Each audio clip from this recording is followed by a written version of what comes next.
Aslam friends, welcome to my YouTube channel. चलिए आइए अब हम नावल का पार्ट नंबर 16 स्टार्ट करते हैं। सुबह का वक्त था जब वो अपने कमरे में पुरसकून अंदाज में सोने में मसरूफ थी, मगर किसी की गैर मौजूदगी महसूस करती हुई वो माथे पर बल लिए हुए आंखें खोलने लगी। बाहर खिड़की से आती हुई धूप जो उसके चेहरे को कब से झुलसा रही थी, उसे आंखें खोलने पर मुश्किल हो रही थी। रोहेल उसे अपने बराबर ना पाकर माही परेशान सी हो गई थी, जबकि रोहेल ने सोने वाली साइड का बिस्तर अभी थोड़ा गर्म महसूस हो रहा था। यानी वो कुछ देर पहले ही यहाँ से गया था। वो बेचैनी से अपना मोबाइल ढूंढते हुए उसे कॉल करने का सोच रही थी, मगर मोबाइल भी ऑफ मिला।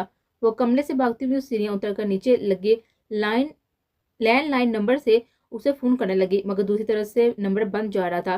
काश मैं थोड़ी देर पहले उठ जाती, काश वो मुझसे मिलकर चला जाता। वो नन्हे से ज़हन में अपने शोर की लाख किस्म की फिक्र लिए हुए वो सीढ़ी पर बैठकर रोने में मसरूफ थी, जबकि उसका ये रोना किसी को एक आंख ना बहा रहा था। मगर शायद उसे यूं रोकने की और रोने की वजह पूछने की उस शख्स में तिनका बराबर भी हिम्मत ना थी। वो आप तक अपने कमरे में नवाबों की तरह सोने में मसरूफ था, मगर मोबाइल पर आती हुई कॉल की आवाज़ से उसकी आंख खुली। गुस्सा तो बहुत आ रहा था, मगर जब नंबर आरजे का देखा तो कॉल रिसीव करने लगा। शेहराम, गुलहान पाकिस्तान पहुंच चुका है, क्या करना है आगे? करना क्या है, जाते जाते उसका भी काम तमाम काट देते हैं, मगर आज ही? हाँ, हम उसे मारेंगे नहीं, बल्कि उसे यूं ही खुला आज़ाद भी नहीं छोड़ सकते। शेहराम ने कुछ सोचते हुए कहा। तो अब आरजे उसके हुक्म का मुंतजर था। जब तक हम वापस नहीं आ जाते उसे जिंदा रखना जरूरी है। हम उसे अपने सबसे भरोसेमंद इंसान के हवाले करके जाएंगे। तुम समझ रही हो ना? बीस की बात पर आरजे के लबों पर मुस्कुराहट आई और वो आगे का प्लान सुनकर फोन बंद कर गया। आगे का काम बासम और रोहेल का था। किस तरह उन्हें गुलहान को उसके अड्डे से उठाना था। 2 घंटे बाद उन्हें यहाँ से निकलना भी था, इसलिए वक्त का जायजा लेते हुए वह उठकर फ्रेश होने चला गया था। वहां से आकर शीशे के सामने खड़ा खुद को मुकम्मल गौर से देखने लगा था। ब्लैक पैंट, ब्लू शर्ट, गले में पहना हुआ एक लाकेट और जल से सेट किए गए बाल, वो बिल्कुल हीरो लग रहा था। मगर फिर से याद आया कि उसकी हीरोइन तो अब तक सोई हुई होगी। वो अपने दिमाग पर अपनी ब्यूटी क्वीन को जगाने के कोई इरादे लिए उसके कमरे की तरफ बढ़ने लगा, मगर जब दरवाजा खुला तो सामने का मंजर देखकर हैरान रह गया। व्हाइट घुटनों तक आती हुई हाफ फ्रॉक पहने हुए, हल्की सी ज्वेलरी के साथ ही हल्का फुल्का मेकअप और ऊंची हील में मलबूस वो अपने बालों को स्ट्रेट करने में मसरूफ थी। अरीशा, श्रीराम के कहने पर उसने एक जानलेवा अदा से उसकी तरफ रुख किया और वो वाकई 20 की वाइफ लग रही थी। श्रीराम कुछ पल के लिए तो किसी और ही दुनिया में जा चुका था और आज बिल्कुल पहले वाली अरीशा लग रही थी। Yes mister Shehram, beautiful so hard. Shehram का दिल किया कि उसे गले लगा ले, मगर अगर वो ऐसा करता तो फिर इस पागल लड़के ने नाराज हो जाने पर उसे मनाने में वक्त लग जाना था। इसलिए वक्त ज़ाया किए बिना वो जल्दी से अपनी बात पर आया। अगर तुम रेडी हो तो जल्दी चलो, हमें आधे घंटे में बिल्डिंग में पहुंचना है। शेहराम ने ना आज उसे किसी किस्म का गुस्सा दिखाया था, ना ही कोई तला अल्फाज इस्तेमाल किए थे, इसलिए अरीशा भी उसे उसी के अंदाज में पेश आ रही थी जो उसे अच्छा लग रहा था। हाँ, मैं रेडी हूँ। रफ़ी, ये सामान गाड़ी में रखो जल्दी। मुलाजिम ने कहता हुआ वो अरीशा की तरफ मुतवज्जा हुआ, जो बार बार अपनी नजरें क्रॉस करने में हटाने की कोशिश कर रहा था जो बाबर नजरों को उस पर से हटाने की कोशिश कर रहा था, मगर आहट क्या करता, वो लगी इतनी प्यारी रही थी कि उसका दिल ही नहीं कर रहा था कि उस पर से नजरें हटाए। क्या हुआ, ऐसे क्या देख रहे हो? अरीशा उसकी तरफ बढ़ती हुई उसे सवाल करने लगी। तुम्हें देख रहा हूँ, वैसे तो मैं बहुत जालिम हूँ, मगर आज तुम भी कुछ कम नहीं लग रही मेरी जालिम हसीना। श्रीराम अपनी मोहब्बत के हाथों मजबूर उसको कमर से पकड़ कर अपने करीब करने लगा, जिस पर अरीशा ने उसके सीने पर हाथ रखकर फासला कायम किया। मिस्टर शेहराम मिलक, तुम अपना वादा भूल रही हो। कौन सा वादा? श्रीराम ने शरारती अंदाज में कहा, जबकि अब उसकी गिरद अरीशा पर मजबूत हो रही थी। उसके बाद अरीशा उसको घूरने लगे। तुमने कल वादा किया था ना मुझसे कि तुम अपनी हरकतों से बाज रहोगे, मगर तुम।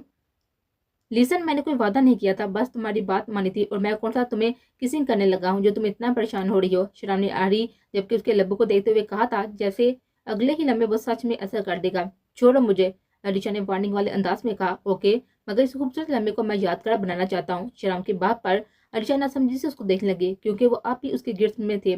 शेहराम ने दूसरे हाथ से जेब में रखा हुआ मोबाइल निकाला और अलीशा को मजीद उससे लगाकर तस्वीर लेने लगा, मगर अरीशा अभी से घूर रही थी।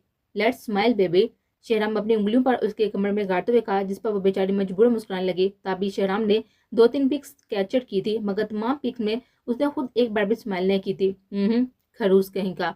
अरीशा के मुस्के बेसाता निकला था, इस पर शेहराम उसको घूरने लगा तो वो भी फिर से मुस्कुराने लगे।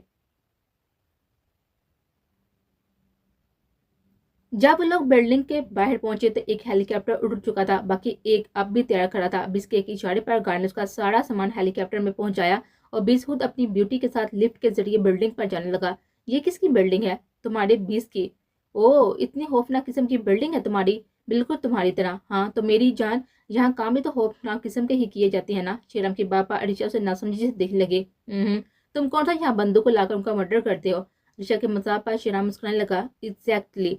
उसकी बात को इग्नोर करती हुई वो लिफ्ट से कदम बाहर रखने जाने लगी थी और श्रीराम उसके पीछे पीछे चल दिया। शायद तो ये था कि उसे अरीशा का ये स्टाइल बहुत पसंद आ रहा था। वो किस तरह आज अपने शोर के साथ अपने अंदर एक अलग किस्म का गरूर, एक अना लिए उसकी बीवी की हैसियत से उसके साथ जा रहे थे। तकरीबन 15 मिनट हो चुके थे उनके सफर को शुरू किए हुए, मगर उनके दरमियान कोई बात नहीं हुई थी। मगर फिर श्याम ने ही खामोशी तोड़ी। ब्रेकफास्ट में क्या लोगी? बड़ी जल्दी है याद आ गया। अलीशा ने उसके सवाल पर तुरंत जवाब दिया, जिस पर श्रीराम ने हैरत से उसको देखने लगा। वेल, अब याद आ ही गया है तो मंगवाओ अभी जो दिल करे। अलीशा उसे एहसान जताने वाले अंदाज में कहने लगी, जिस पर श्रीराम काफी हैरान हुआ कि आखिरकार जो इतना डारी थी आज उसमें पहले जैसी हिम्मत कैसी आ गई। ये सब श्रीराम की दी हुई डील का नतीजा था।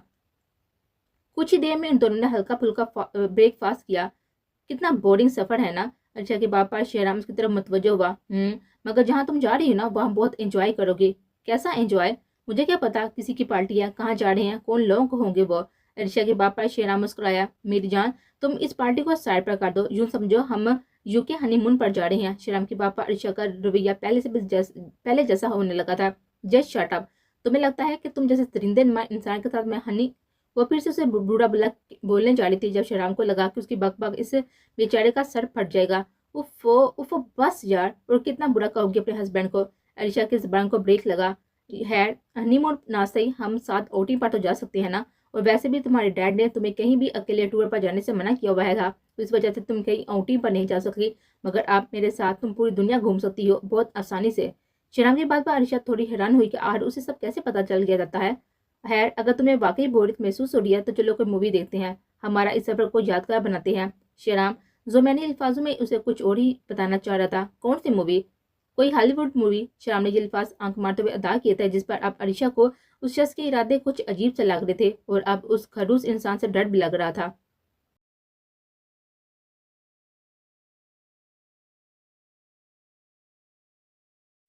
हुई हुई, आज तो हेलीकॉप्टर में और भी ज्यादा मजा आ रहा है। याहू। फुल एयर नोफल एयरफोन लगाकर अपनी धुन में बोले जा रहा था, जबकि सामने बैठी हुरैन उसकी बेसुरी आवाज सुनकर कानों पर हाथ रख कर बैठी हुई थी। बासम और महर एक साथ बैठे दूसरे को आंखों से इशारा करने में मसरूफ थे। वक्फे वक्फे से बासम कभी महर को तंग कर रहा था और कभी महर उसके हेयर स्टाइल को खराब कर रही थी। वो चालू ही कुछ ना कुछ करने में मसरूफ थे। खामोश था तो सिर्फ रहे। उसे हर पल ही माही की याद सता रही थी। उसका बस नहीं चल रहा था कि अभी हेलीकॉप्टर लैंड करवाए और माही के साथ चला जाए। बचना बचना ए हसीनो, लो मैं आ गया। अभी नौफल फिर से कुछ गाना शुरू किया तो हुरैन ने उसके कानों से एयरफोन हटाया और गुस्से से उसको घूरने लगे, जबकि दूसरी तरफ महर और बासम जो अब तक दूसरे को गले लगकर सुकून से बातें करने में मसरूफ थे, नौफल की एकदम वाली आवाज पर डरते हुए एक दूसरे से दूर होने लगे और अपने अपने कानों पर हाथ रखने लगे। तुम्हें कितनी बार कहा है कि अपना मुंह बंद रखा करो, तुम्हें एक बात समझ नहीं आती। हुरैन के दांत पीछने पर नौफल ने दांत दिखाए, जबकि दूसरी तरफ बासम भी उसे सड़े हुए मुंह बनाते हुए घूर रहा था। और नहीं तो क्या, उसका मुंह तो बंद ही नहीं होता। जब देखो बेसुरी आवाजों में कुछ ना कुछ गाता ही रहता है। शुक्र कर 20 यहाँ नहीं है, वरना तुझे चलते हुए हेलीकॉप्टर से नीचे ही गिरा देता। बासन ने भी उसे गुस्सा दिखाया। हाँ तो क्या करूं, तू खुद तो अपनी डार्लिंग के साथ बैठा नैन मटके कर रहा है, और ये मैडम जिनके मजाज ही नहीं मिलते, और वो सामने बैठा आरजे नाकाम आशिकों की तरह अपनी महबूबा की यादों में गुम है। अब मेरी ना कोई महबूबा, ना कोई मेगेतर और ना कोई दोस्त, तो और मैं क्या करूं। नौफल ने सड़े हुए मुंह बनाते हुए एक एक को मुहातब करते हुए ये अल्फाज अदा किए थे। रोहेल अपना नाम सुनते ही उसकी तरफ मुतवज्जो हुआ था। रोहेल, तुझे क्या हुआ है यार? क्या वाकई तुझे माही की याद आ रही है? बासम के पापा रोहेल ने सर झुकाया। वो आज बिल्कुल भी पहले वाला रोहेल नहीं लग रहा था। तो रोहेल, तुम उसे भी साथ ले आते ना, माही रोहेल से कहने लगी। मगर रोहेल ने कोई जवाब नहीं दिया। महर, क्या तुम्हें नहीं पता बीस ने हमारे इस खतरनाक प्लान में कोई भी गलती की गुंजाइश नहीं रखी। अगर रोहेल माही को साथ ले लेता तो ये माही के लिए बहुत खतरनाक साबित होता। फिर रोहेल मिशन पर ध्यान देता या माही की हिफाजत करता। बासम के बाप पर महर ने इस बात में सर हिलाया, क्योंकि यही सच था। तो क्या हुआ? तुम माही को कॉल करके उसका हाल पूछ लो, महर ने फिर से कहा। मगर रोहेल बिल्कुल खामोश बैठा अपनी ही सोच में गुम हो गया। वह शर्म के मारे मैगजीन के पीछे अपना चेहरा छुपाए बैठी हुई थी, मगर बराबर बैठे शख्स को जरा बराबर भी शर्म छूकर नहीं गुजरी थी। वो बड़े आराम से सामने स्क्रीन पर लगे हुए वाहियात किस्म की मूवी देखने में मसरूफ था। और जब जब ज्यादा बोर्ड सीने आने लगते तो वो अरिशा के चेहरे के सामने से मैगजीन हटा देता, जिससे वक्ती तौर पर अरिशा के गाल शर्म से शुरू होने लगते। मगर इस बार तो इसने हाथ ही काट दी थी।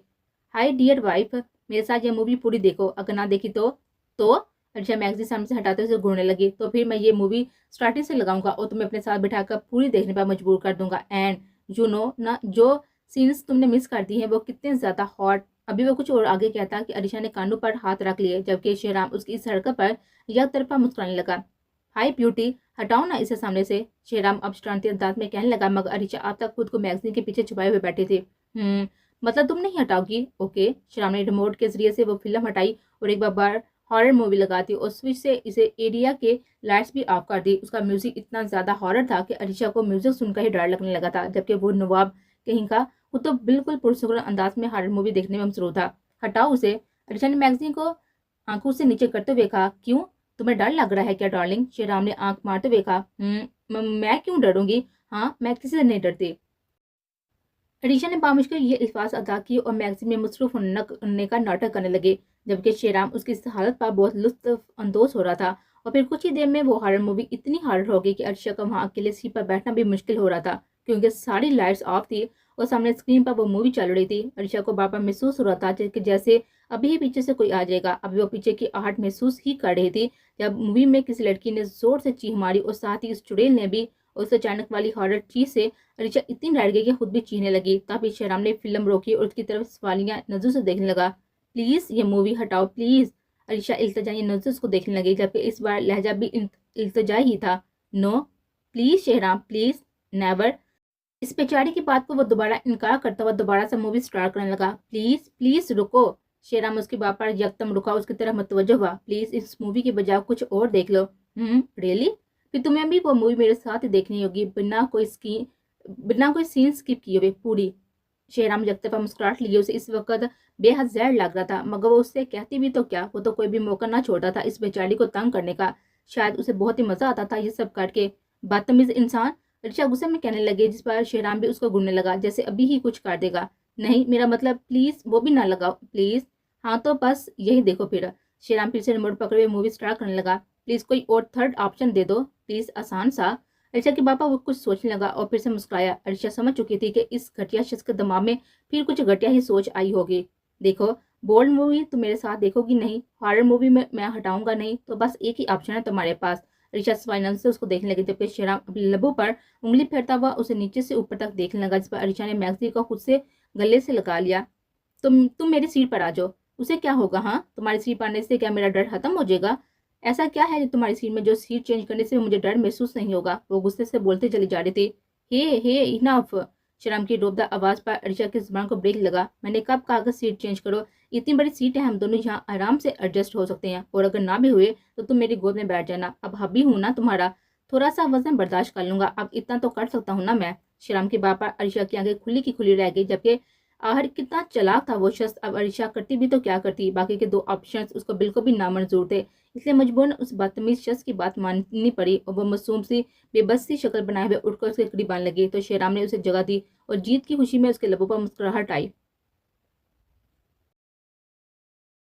वो हाथ में फोन लिए ऑन करने की कोशिश कर रहा था। उसे डर था कि अगर फोन अनलॉक कर लिया तो वो उससे बात किए बिना रह नहीं पाएगा, और अगर उससे बात होगी तो वो रोने लगेगी या उदास होने लगेगी, तो वो बहुत ज्यादा कमजोर पड़ जाएगा। अगर वो कमजोर पड़ गया तो उसे ये मिशन के लिए बहुत ज्यादा खतरनाक साबित होगा। Rohail please pick up the call. Mahi के तकरीबन 20 से ज्यादा मैसेज जमा थे, मगर जब रोहेल ने मैसेज सीन किए तो माही ऑनलाइन थी और तब भी कोई टाइपिंग ही कर रही थी। अभी वो माही के नेक्स्ट मैसेज का इंतजार कर रहा था जब माही की कॉल आ गई। रोहेल का मोबाइल बजने की वजह से सब उसकी तरफ मुतवज्जो हुए, मगर वो कशमकश की हाथ में स्क्रीन पर चमकते हुए नंबर को देख रहा था। दिमाग कह रहा था कि कॉल रिसीव ना करो, मगर दिल कह रहा था कि वो परेशान हो जाएगी, वो रो रही होगी, और बहुत सारी हिम्मत जमा करके रोहेल ने अपने दिल की बात सुनी और कॉल रिसीव की। रोहेल जी मेरी जान, रोहेल ने आस्ती से कहा ताकि कुछ पास पर बैठे हुए चारों लोगों को उसकी आवाज ना जाए। रोहेल आप बिना बताए मुझे छोड़कर चले गए। रोहेल आप इंतजार तो कर लेते। रोहेल आप मुझसे मिल तो लेते, मुझे मिलना था आपसे।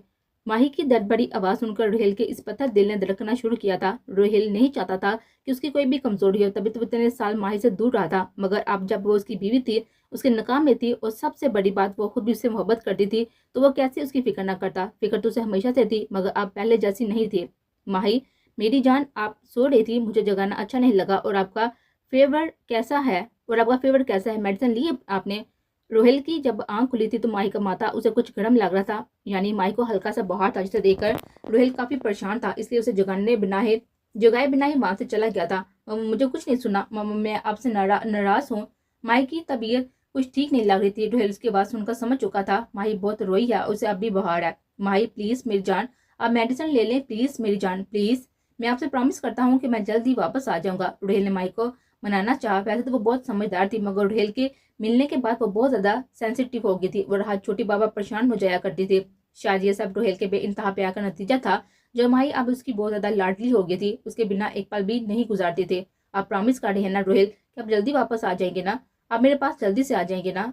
माही की आवाज पर रुहेल को बेहद दर्द दे रही थी। वो अंदर ही अंदर बहुत तड़प रहा था। उसका बस नहीं चल रहा था कि वो किसी भी तरह से वापस माही के पास चला जाए, उसे अपनी बाहों में महफूज कर ले। जी जी मेरी जान, मैंने बस आपसे प्रॉमिस किया ना कि मैं जल्दी वापस आ जाऊंगा। प्लीज आप तो मेडिसिन खा लेना, मैं शाम में कॉल करके पूछूंगा। जी ठीक है। रुहेल के मनाने पर माही उसकी बात मान गई थी। I love you Ruhel.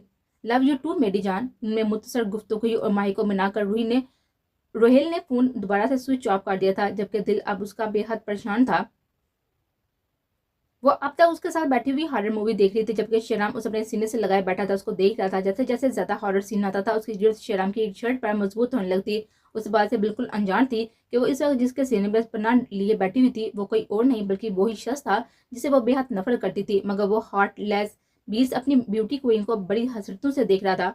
शेराम please अब तो ये मूवी हटा दो प्लीज, मुझसे अब ये बिल्कुल भी नहीं देखी जा रही। अर्शा के लिए अब यह मूवी देखना मजीद मुश्किल हो रहा था। डर के मारे उसकी जान निकल रही थी। उसकी बात मानता हुआ वो मूवी स्टॉप करने लगा। वाओ, आज खरूस से मेरी बात कितनी आसानी से माली, क्योंकि शराम दूसरी मूवी ढूंढने में मसरूफ था। मगर अरीशा के सरगोशी नुमा अंदाज में कह के अल्फाज सुन चुका था। अब उसकी तरफ आईब्रो का जाविया बनाते हुए देखने लगा।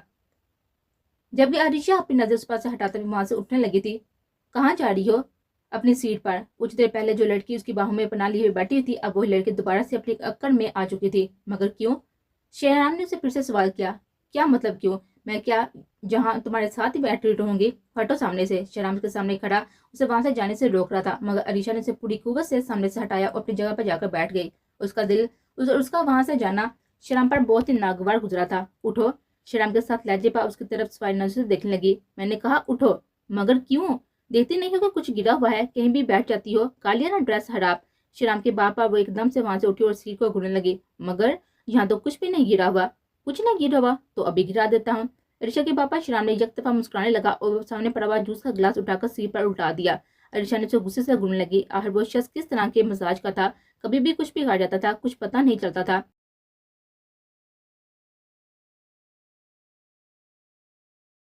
ये तुमने क्या किया? तुम पागल हो?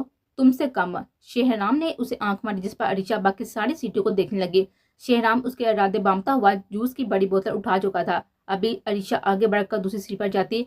शेहराम ने ढक्कन खोलते ही बोतल का जूस तमाम सीटों पर गिरा दिया, सिवाय अपनी सीट के। ओ सैड, सब कैसे बैठोगे? ड्रेस खराब हो जाएगा ना।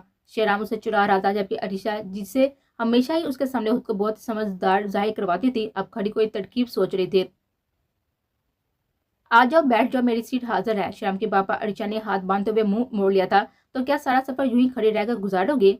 शेराम हैरान कुन अंदाज में उसको पूछने लगा। बिल्कुल। अरीशा अब भी अकड़ दिखाने पर पुरसुकून अंदाज में खड़ी दिल ही दिल में उसे कोस रही थी, जबकि शेहराम जो बड़े मजे से उसे जलाता हुआ अपनी आरामदेह सीट पर बड़े सुकून वाले अंदाज में जा बैठा था और खुद उसके टेबल पर रखी हुई मैगजीन को उठाकर पढ़ने में मसरूफ हो गया था, मगर बार बार उसको देख रहा था। और जैसे ही अरीशा की नजर पर पड़ती तो खुद को मैगजीन में मसरूफ कर लेता। तकरीबन 5 मिनट भी नहीं गुजरे थे जब एकदम से हेलीकॉप्टर ने झटका खाया तो ओडिशा, जो कि सीट से टेक लगाकर खड़ी हुई थी, सीधा शेराम पर जा गिरी, जबकि शेराम के हाथ से मैगजीन नीचे गिर गई थी और अब उसके हाथों में अरीशा थी, जो कि उसके सीने से लगी हुई थी। बदतमीज बेशरम इंसान, छोड़ो मुझे। शेराम मौके से फायदा उठाते हुए उसकी कमर पर गिरफ्त मजबूत करके उसे अपने करीब करने लगा था। उसके इरादे बांधते हुए अरीशा ने उसके मजबूत सीने पर हाथ रखकर उसे खुद के मजीद करीब आने से रोका और गुस्से में उसे उल्टा सीधा बोलने लगे। सो तो लगा इस बात में बेशरम इंसान ने तुम्हें छोड़ दिया तो नीचे जा गिरोगी। शेराम उसके जज्बातों की कदर के किए बिना शरारती अंदाज में क्या था, मजीद उसके करीब आने लगा था, जबकि अरीशा अपनी बड़ी बड़ी आंखों से उसको देख रही थी। आखिर क्या था इस जालिम इंसान की इन बड़ों सी आंखों में कि वो कुछ लम्हों के लिए ही सही, मगर उसके सर में खो सी जाती थी। वो उसके इतने करीब थी कि शेराम उसकी सांसें महसूस कर रहा था और अरीशा, जिसका एक हाथ शेराम के दिल के मुकाम पर हाथ था, अब वहां उसे कुछ दरकता हुआ महसूस हो रहा था। वो हार्टलेस कहलाता था, मगर आज उसका दिल अपने होने की गवाही दे रहा था, या फिर अरीशा का उसके दिल के मुकाम को छू जाना उसके दिल को दरकाने का सबब बन रहा था। न जाने शेहराम कब उसके इतना ज्यादा करीब आ गया था कि अब उसके लब शेहराम के लबों से जा लगे थे। पल बल में शेहराम ने उसके लबों को अपने लबों से कैद कर लिया था। अरीशा उसकी आंखों के सैर में कुछ इस तरह से गुम हो गई थी कि अब उसका लम्स महसूस करके सुकून मिल रहा था। अब आंखें दोनों की ही बांध थी, मगर दिल की धड़कनें दोनों की अरूज पर थी। इस बार वो अकेला ही ये सब नहीं कर रहा था, बल्कि उसकी क्यून ब्यूटी भी उसके साथ ही शामिल थी।